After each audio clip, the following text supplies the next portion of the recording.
Assalamualaikum warahmatullahi wabarakatuh. Teman-teman semuanya, saya mau lanjut cerita pengalaman saya mengikuti konferensi Critical Muslim Studies di University of Leeds, terutama pengalaman di hari kedua, melengkapi pengalaman di hari pertama yang sudah saya ceritakan di video sebelumnya. Yang pertama saya ingin cerita dulu bahwa saya ke sini, alhamdulillah berkat funding dari IESH, Institute for Advanced Studies in Humanities. Jadi saya perlu memberi kredit, alhamdulillah berkat dana yang mereka berikan, saya bisa berangkat untuk akomodasi, untuk tiket perjalanan. Kemudian yang kedua, saya masih mau cerita menambahkan mengenai kepesertaan. Jadi kemarin sudah saya cerita bahwa peserta yang sangat diverse, termasuk dari orientasi keagamaan, tidak semuanya Muslim. Ada orang yang berpakaian sangat kasual, termasuk yang saya perhatikan dalam 2 hari ini, ya banyak di sela-sela peserta yang keluar ruangan, di sela-sela waktu seminar, memang waktunya istirahat, terus mereka ngerokok jamaah gitu. Walaupun rokoknya udah rokok elektrik, tapi wah sudah saya sebut banyak itu lebih dari 5 mungkin, termasuk juga yang perempuan juga banyak yang merokok gitu. Ada peserta dari Malaysia juga ikut merokok. Nah, tapi sekali lagi refleksi saya memang ini tuh ruang intelektual, ruang akademik, tempat orang membangun percakapan. Kebetulan semuanya disatukan oleh satu orientasi, ingin mendekolonisasi eh, Islam. Jadi ingin menunjukkan bagaimana bahwa Islam itu selama ini menjadi korban diskriminasi, ada praktek kolonialitas di dalamnya, kemudian menunjukkan ada hierarki keilmuan, ada hierarki power politik gitu. Dan yang concernnya tidak semua Muslim. Dan karena ini ruang akademik, jadi tetap tidak akan sama dengan ruang masjid atau ruang dakwah, di mana kita disatukan pada komitmen terhadap nilai-nilai fikih, nilai-nilai akidah, nilai-nilai moral gitu. Ya di sini yang menyatukannya hanya moralitas anti penjajahan terhadap Islam, kira-kira gitu aja. Nah, kemudian kedua, di hari ke poin selanjutnya ya ini mungkin kedua atau ketiga, yang menarik lagi adalah mengenai topik-topik presentasi hari ini. Saya tadi di sesi pertama ada yang presentasi tentang ateisme di Mesir. Kenapa banyak anak muda yang meninggalkan masjid menjadi ateis? Dia menjawab pertanyaan itu dengan pendekatan antropologi. Kemudian ada peserta yang melakukan penelitian tentang kesehatan ibu di tengah pengungsi Rohingya yang ada di Bangladesh. Kemudian ada juga yang bicara tentang BRIC. Jadi ada satu kelompok di tingkat global yang disingkat dengan BRIC, Brazil, Rusia, I-nya itu India, C-nya itu Cina. Jadi ini kelompok yang sekarang tumbuh sebagai kekuatan pesaing bagi negara-negara barat, khususnya Amerika Serikat, dan bagaimana kelompok ini bisa menjadi alternatif bagi dominasi Amerika Serikat. Nah, argumennya sebenarnya adalah BRIC itu tetap nggak bisa kita andalkan karena mereka juga punya problem internal dan termasuk juga mereka banyak melakukan persekusi terhadap em, Muslim gitu. Nah, dari keanggotaan BRIC ini ada satu lagi tadi belum saya sebut, South Africa. Mungkin South Africa yang memberikan ruang lebih nyaman, ya, lebih equal kepada Muslim. Di tempat-tempat yang lainnya, termasuk juga di Argentina yang belum saya sebut, itu kecenderungan Islamofobia masih sangat tinggi. Jadi anti-Western, anti-Western ini anti Amerika tidak selalu menjadi anti kolonial gitu.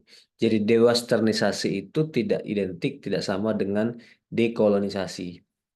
Jadi yang dilakukan oleh negara-negara anggota BRIC ini yang menjadi kekuatan ekonomi politik muncul sebagai pesaing Amerika Serikat hanyalah melakukan gerakan dewesternisasi, gerakan anti Amerika, tapi tidak secara otomatis menjadi anti kolonial karena mereka juga banyak melakukan tindakan-tindakan yang diskriminatif terhadap umat Islam. Dalam kasus India jelas dilakukan oleh partai BJP, partainya Narendra Modi.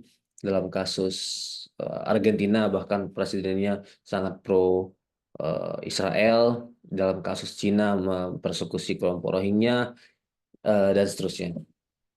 Kemudian juga ada tadi presentasi tentang konsep etika Abdullah Diros, kemudian Zionisme, bagaimana pandangan terhadap Zionisme dalam kacamata Ali Jinnah, itu termasuk pendiri negara Pakistan, kemudian presentasi tentang Muhammad Iqbal. Nah, tadi saya menarik ada satu poin yang ingin saya ceritakan ulang dari Salman Said. Jadi Salman Said ini tokoh yang sangat sentral dalam organisasi Critical Muslim Studies ini. Dia terpendiri dan dia pemikir utamanya.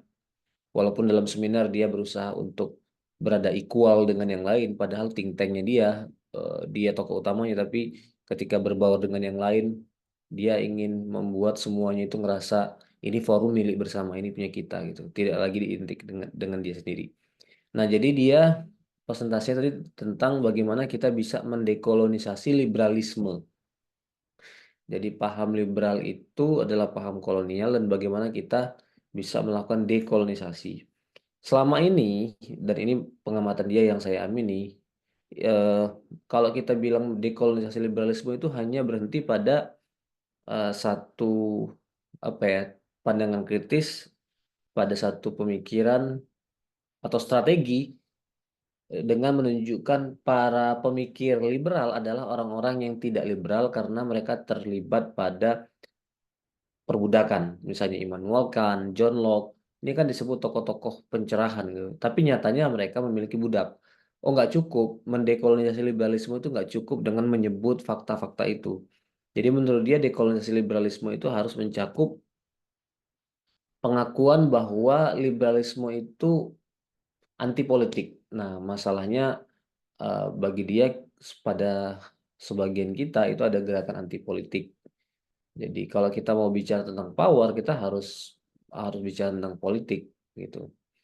Dalam seminar ini berapa kali disebut-sebut nama tokoh, termasuk juga di UK ini ada satu tokoh namanya tokoh Muslim namanya Timothy Winter. Dia kuat sekali pemahamannya tentang Turos, tentang Al-Ghazali, banyak juga mendorong, menginspirasi orang untuk masuk Islam.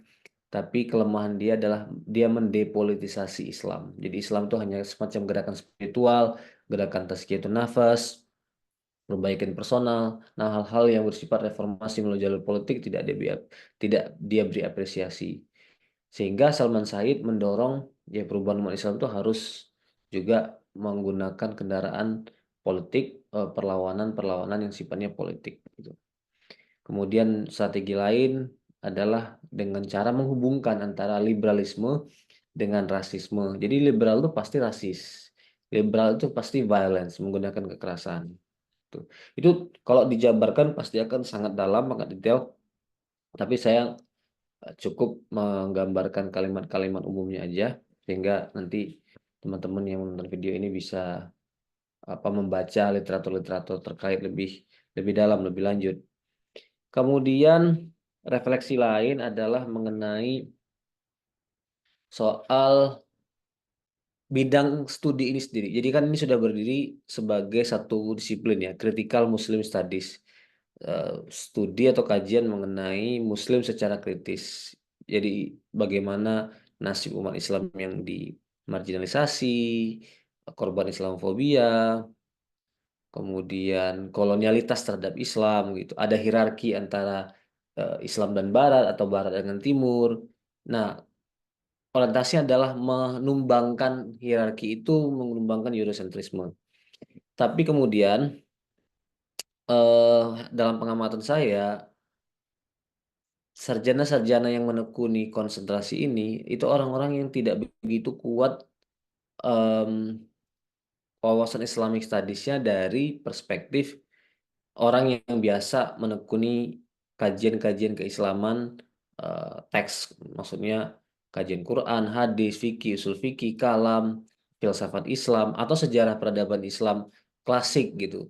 Jadi mereka tuh peduli pada konteks politik umat Islam hari ini. dengan berbagai pendekatan, terutama sosiologi, antropologi, political science gitu, atau media studies misalnya. Tapi wawasan sejarah intelektual relatif nggak begitu kuat gitu. Itu yang saya saksikan dalam percakapan 2 hari ini, eh, dan diafirmasi juga oleh teman saya yang ngobrol tadi. Nah, satu peristiwa tadi yang memantik saya untuk berkomentar di sesi makan siang.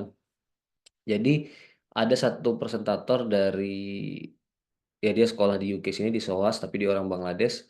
Dia cerita tentang konsep akhlak menurut Abdul Hadi Ross. Abdul Hadi Ross kan mengkritik para filosof seperti Al-Farabi, kemudian Ibnu Sina yang konsep akhlaknya itu sangat Aristotelian. Nah, si teman orang Turki ini cewek, kenapa sih ulama tuh tertutup banget harus ngebangun blok-blok kayak gitu, mentang-mentang orang Yunani terus nggak diterima pemikiran dalam Islam gitu. Jawabannya bagus sih. Sebenarnya nggak nerimanya itu bukan semata-mata karena Yunaninya, tapi karena gara-gara membaca Yunani itulah mereka kemudian tidak membaca konsep-konsep Quran dengan baik gitu. Nah, di sesi makan saya banyak ngobrol sama dia, memberi beberapa apa ya wawasan-wawasan baru yang menurut saya agak basic, tapi dia nggak tahu gitu. Dia kan nyebut konsep fitrah. Saya jelaskan bahwa para ulama tuh punya konsep yang berbeda-beda tentang fitrah. Jadi kamu terlalu terlalu umum menyebut konsep fitrah. Fitrahnya Ibnu Taimiyah misalnya itu secara otomatis dia nggak suka dengan foreign discourse atau pandangan-pandangan dari luar, em, doktrin-doktrin filosofis dari Yunani, nggak suka Ibnu Taimiyah itu. Jadi dalam beragama itu cukup andalkan fitrah, maksudnya untuk mengakui keberadaan Tuhan kita sudah punya satu alat namanya fitrah, jadi kita nggak perlu konsep-konsep asing gitu. Nah, hal-hal yang basic kayak gitu ternyata dia agak eh, baru bagi dia, termasuk saya jelaskan bagaimana konsepsi Ibnu Sina tentang Tuhan gitu. Dia tercengang-cengang, wow gitu katanya, saya nggak tahu itu. Oke, itu mungkin satu isu filosofis yang wajar aja kalau dia nggak tahu. Tapi dia teman saya yang orang Turki ini kan penelitian tentang sekularisme di Jerman. Ya, dia aware banget dengan beberapa literatur tentang sekularisme, dengan Casanova, dengan Sabah Mahmud, kemudian Charles Tyler. Tapi ketika saya sebut Sherman Jackson, publikasi terbarunya 2024 Islamic Secular, dia nggak tahu. Kemudian WLB Halak dia juga nggak tahu. Jadi dia juga, wah, ngerasa kok bisa ya, saya gapnya begitu besar. Tokoh-tokoh yang sentral banget dalam Islamic Studies justru nggak tahu gitu. Nah itu tadi karena ini refleksi saya. Jadi dekolonisasi sekarang kan jadi gelembung besar, jadi orientasi besar, tapi kemudian itu kayak semangatnya tinggi, cuman nggak dibangun di atas fondasi Islamic Studies. Nah, itulah kenapa nggak semua yang menekuni critical Muslim Studies ini Muslim atau punya pengetahuan sejarah intelektual yang baik gitu. Ya semuanya berangkat dari semangat gitu. Makanya it's not quite Islamic Studies kata teman saya yang satunya lagi gitu. Kalau saya sih menyayangkan eh, kelompok ini berdiri secara terpisah dari kelompok yang lebih besar. Jadi kan ada konferensi yang lebih besar, Asosiasi Islamic Studies se-UK namanya BRACE. Saya datang kemarin di bulan Mei. Nah, itu kan luas sekali. Jadi dengan duduk di situ kita dapat banyak topik gitu. Termasuk juga ya studinya Quran, hadis, tasawuf, kalam, ada semua di situ. Termasuk yang kontemporer-kontemporer gitu. Nah, yang ini khusus tema-tema kontemporer dan ceramah-ceramahnya, pidato-pidatonya, atau presentasi-presentasinya semua dan khas kontemporer. Jadi akhirnya karena mengurung diri gitu, mereka nggak ngelihat Islamic Studies yang lebih luas gitu. Itu yang saya sayangkan. Jadi ada kesenjangan, mereka nggak tahu reading-reading yang penting gitu, isu-isu yang penting dalam bidang Islamic Studies ketika mereka menjadi gerakan separatis. Wah, sebenarnya kalau berdiri sebagai disiplin ilmu terpisah, oke, tapi jangan sampai kemudian memisahkan diri dari percakapan yang lebih luas. Kalau bisa didorong dong apa saja yang dibaca, kemudian ke apa namanya harus ngerti konteks sejarah intelektual yang lebih luas gitu. Nah, lagi-lagi ketika hanya berkutat pada dekolonisasi kecenderungannya menumbangkan Eurosentrisme, tapi alternatifnya apa? Nah, nggak bisa dijawab kan? Kecuali kalau orang menguasai sejarah intelektual, tradisi intelektual, maka jawabannya adalah ya membangun tradisi mereklamasi eh, tradisi intelektual Islam gitu. Itu refleksi saya untuk tentang critical Muslim Studies. Kemudian masih tentang refleksi seputar membangun jejaring. Ini yang saya suka. Jadi saya alhamdulillah berkat presentasi saya kemarin saya dapat kredit banyak. Termasuk hari ini presentator pertama yang presentasi hari ini memulai kalimatnya dengan saya terima kasih dengan para presentasi yang kemarin keren-keren banget. Tapi ada dua orang yang presentasinya sangat menginspirasi saya. Ada namanya Yunus kalau nggak salah ya dari NUS. Kemudian yang kedua Muhammad Rafiq katanya. Jadi presentasi dia tentang Tagalog itu memberikan wawasan baru bagi saya. Wah saya ya senang lah dapat apresiasi kayak gitu. Ketika di sesi break pun dia datangin lagi ke saya. Oh thank you very much, I learned a lot gitu. Saya ya terus terang sebagai individu juga ngerasa senang ketika dapat kredit, ketika dapat sanjungan kayak gitu gitu. Tapi saya juga memahaminya dalam kewajaran kerja kerja kesarjanaan itu memang kerja saling mensupport satu sama lain. Kalau bagus jangan ragu-ragu untuk bilang bagus itu. Atau katakanlah kalaupun sedang juga kita harus tetap memberikan apa namanya dorongan kepada orang supaya orang itu termotivasi gitu. Jadi saya dapat banyak kredit dan tugas saya juga memberikan kredit, memberikan motivasi, komplement, pujian kepada orang lain. Saya misalnya datang tadi ada sesi tentang bagaimana Muslim kulit hitam di UK itu didiskriminasi oleh Muslim sendiri di masjid-masjid di ruang bersama di UK ini. Ya pelakunya Muslim mayoritas ya dari Arab atau Muslim dari Asia Selatan, India, Pakistan, Bangladesh gitu. Setelah selesai acara saya datengin dia, I like your presentation, I like your presentation gitu. Jadi kita harus terbiasa itu menggunakan kata-kata paling general tuh I like your presentation gitu. I enjoy listening to your presentation. Terus kalau kalau punya alasan atau punya poin spesifiknya sebutkan gitu. Nah, untuk teman saya yang perempuan tentang rasisme di UK terhadap kulit hitam tadi, saya sebutin, oh itu mengingatkan saya kepada bukunya Samuel Jackson tentang Black American Muslim di Amerika gitu. Jadi kerja-kerja intelektual itu kan kerja saling support gitu. Eh, ada juga yang tadi yang presentasi tentang Ali Jinnah dan Zionisme. Selesai presentasi juga saya datang ke dia. Oh, I like your presentation. I like when you bring itu apa to historical context. Jadi dia bercerita tentang bagaimana eh, Ali Jinnah sebagai pendiri Palestina, sebagai pendiri Pakistan itu sejak awal tuh sudah anti Zionis, sudah sangat-sangat memikirkan Palestina gitu. Well dia bilang itu sangat histori ya, nggak apa-apa malah bagus memberikan wawasan sejarah tapi saya suka ketika kamu juga menghubungkannya dengan konteks politik hari ini di Pakistan. Jadi dia akan cerita tentang Imran Khan kan yang sangat pro Palestina tapi kemudian dikudeta di internal Pakistan. Jadi ketemu orang ucapkan apresiasi, oh I like it, I like it, I like it gitu. Termasuk juga ketemu dengan teman Malaysia, Ihsan, dia masih masih tahun pertama tapi sudah berani ikut konferensi, sudah luas lah bacaannya. Ya setelah selesai presentasi, saya oh I like it, it was very clear gitu.